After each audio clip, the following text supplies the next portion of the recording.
Hello my dear friends, welcome back to the channel. हमने start किया था machine hour rate. ठीक है, आज प्रैक्टिकल क्वेश्चन की हेल्प से समझने वाला है कि मशीन आ रेट एक्चुअल में कैसे कैसे कैलकुलेट होता है, कौन कौन सी इन्फॉर्मेशन कैसे ट्रीटमेंट करते हैं। Okay, so look at question number 7, जिसमें क्या बोला है गया है, from the under noted data calculate machine hour rate of a milling machine. Okay, milling machine का हमें एमएचआर कैलकुलेट करना है कि भैया मिलिंग मशीन को 1 घंटे में ऑपरेट करने में कितना खर्चा हो जाता है। ठीक है, रेट क्या है, तो cost of machine 30,500, scrap value दे रखी है 2,500, मतलब ये हमें डेप्रिसिएशन कैलकुलेट करने में हेल्प करेगा। देन एस्टिमेटेड लाइफ दे रखा है 12 साल। Okay, working days per year 200 days of 8 hour and 100 days of 6 hour, no problem. Maintenance and repair 7.5% of cost of machine. Okay, store issued 1000, power consumption ₹2 पर operative our, मतलब 1 घंटे operate करने पे 2 रुपये का पावर कंजप्शन हो जाता है।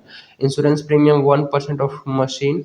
ठीक है, सुपरविजन एक्सपेंस पर ईयर 7,500 और idol time estimated 10%। Idle time का मतलब होता है खाली पीरियड, जिस पीरियड में मशीन वर्क नहीं करेगा। ठीक है, तो उसको हमें लेस कर देना टाइम। और देखो, तो हमें वर्किंग डेज पर ईयर दिया है ना, मतलब 200 डेज और 100 डेज, यानी कि एक साल में टोटल 300 डेज।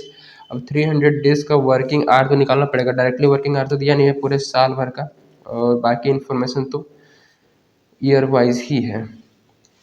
तो हमें, तो इस क्वेश्चन में हमें वर्किंग आवर कैलकुलेट करना पड़ेगा। वो कैसे करेंगे, तो वर्किंग आवर यहाँ देख लो जरा।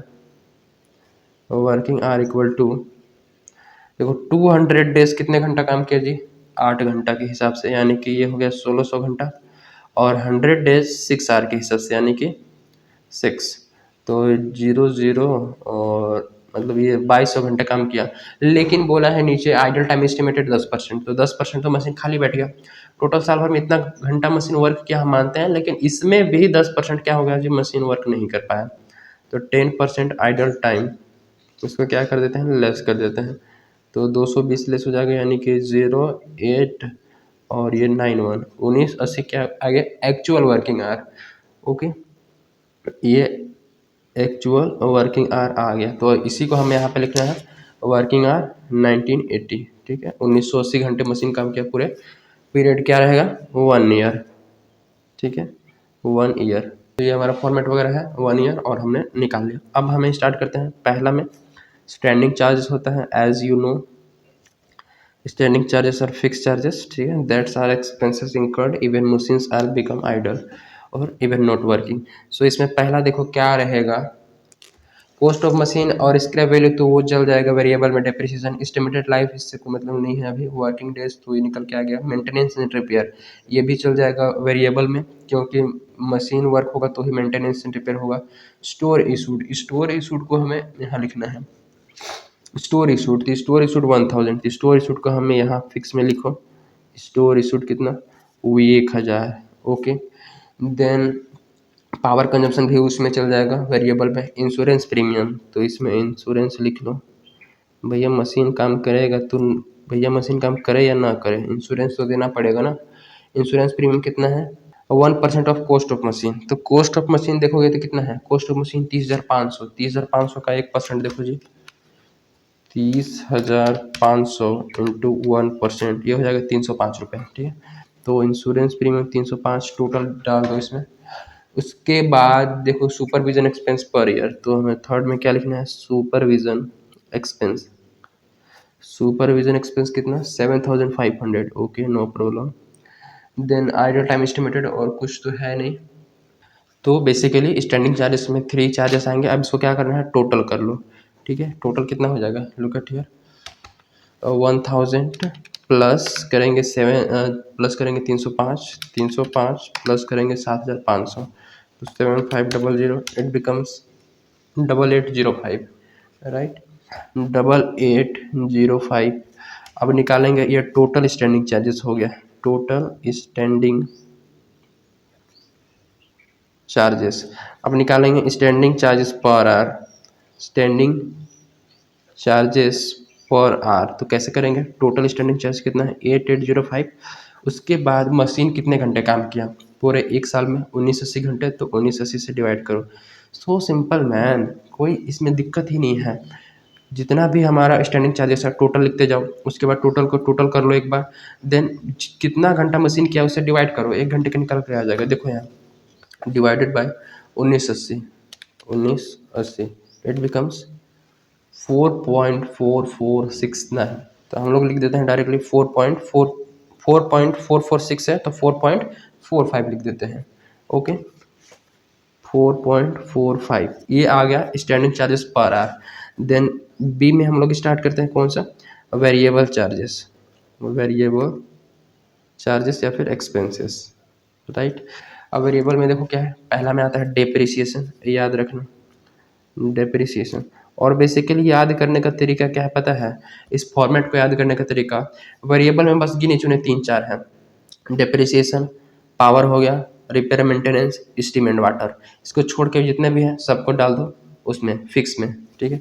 तो डेप्रिसिएशन कैसे निकल के आ जाएगा, डेप्रिसिएशन देखो कॉस्ट ऑफ मशीन कितना है 30,500, 30,500 में खरीदे हैं, माइनस करो स्क्रैप वैल्यू, उसको बेचने पर कितना मिलेगा 2,500 divided by total working life, total working life कितना है 12 साल, तो 1 साल का निकल के आ जाएगा। और 1 साल में मशीन कितना घंटा काम किया है 1980, तो 1980 से भी डिवाइड करना पड़ेगा, तो 1980 से हम फिर डिवाइड कर देंगे, ठीक है। तो देखो यहाँ 30,500 में से माइनस कर दें कितना 2,500 इसकी वैल्यू, ठीक है। तो ये हो जाएगा 28,000 डिवाइडेड बाय 12, ठीक है।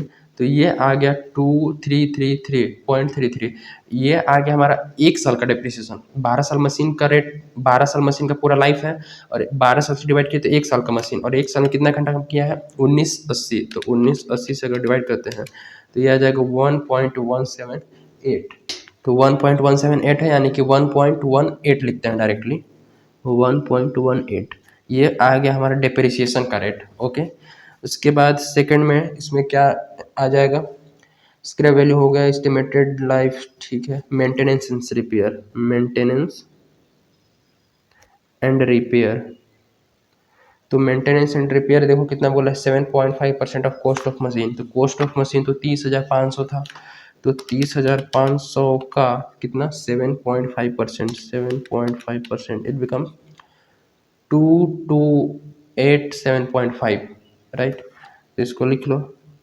2287.5 डिवाइडेड बाय रिपेयर मेंटेनेंस 7.5%, तो ये इतना आया, और ये पूरे पीरियड का है, तो इस पूरे पीरियड में मशीन कितना 1980 घंटे काम किया है, तो डिवाइडेड बाय 1980, मतलब इस पूरे पीरियड में मशीन के कॉस्ट का 7.5% ही रिपेयर मेंटेनेंस में लगा, राइट। उसको डिवाइड कर दो 1980 से, तो ये हो जाएगा 1.155, ठीक है। तो इसको लिख दें 1.15, ये हमारा वो आ गया मेंटेनेंस एंड रिपेयर 1 घंटे का। उसके बाद पावर कंजप्शन, थर्ड में देखो, थर्ड में लिखते हैं power consumption, maintenance repair storage तो ऑलरेडी यूज़ हो चुका है, पावर कंजप्शन, पावर कंजप्शन देखो कितना ₹2 पर ऑपरेटिव आवर, इसमें डायरेक्टली दे दिया है 1 घंटे का ₹2, तो ₹2 यहाँ लिख दो डायरेक्टली, और कुछ छोटा सुपरविजन हो गया, आइडल टाइम को हमने माइनस कर दिया ऑलरेडी। अब हम क्या करेंगे डायरेक्टली टोटल करेंगे, टोटल कैसे करेंगे देखो यहाँ 4.45 तो टोटल स्टैंडिंग चार्जेस था 1 घंटे का, 4.45 प्लस कर लेंगे हम कितना 1.18 प्लस कर लेंगे 1.15 प्लस कर लेंगे 2, तो ये हो जाएगा 8.78, कितना 8.78, तो मशीन आर रेट हमारा कितना आ गया 8.78, ये इसको लिख देंगे MHR, या फुल फॉर्म में लिखोगे तो मशीन आर रेट, ठीक है। और यहाँ पे इसको अमाउंट डाल लो, ये भी अमाउंट डाल लो, ठीक है। तो बेसिकली इस टाइप से हम मशीन आर रेट कैलकुलेट करेंगे, बहुत ही सिंपल है। सबसे पहले क्या करना है, स्टैंडिंग चार्जेस देख लेना है कौन कौन आएगा। बेसिकली फॉर्मेट को याद करने का तरीका क्या है, वेरिएबल चार्जेस में 2-3 चीज़ें ही मेनली आती हैं, एक डेप्रिसिएशन, एक रिपेयर मेंटेनेंस, पावर कंजप्शन और स्टीम एंड वाटर। इन 4 को छोड़ के जितने भी खर्चे होंगे आप आँख मूंद के इसमें डाल दो स्टैंडिंग चार्जेस में, और स्टैंडिंग चार्जेस का इधर टोटल करके, मतलब स्टैंडिंग चार्जेस को हर बार इससे वर्किंग आवर से डिवाइड करने की जरूरत नहीं है, वर्किंग आवर को टोटल एक बार करो, उसको एक ही बार स्टैंडिंग चार्ज से डिवाइड कर दो, तो एक बार में हमारा निकल के आ जाएगा कि 1 घंटे मशीन चलने का कितनी कीमत होती है, राइट। उसके बाद वेरिएबल चार्जेस को पर्टिकुलरली हर एक वेरिएबल चार्जेस को डिवाइड करोगे वर्किंग आवर से, ठीक है।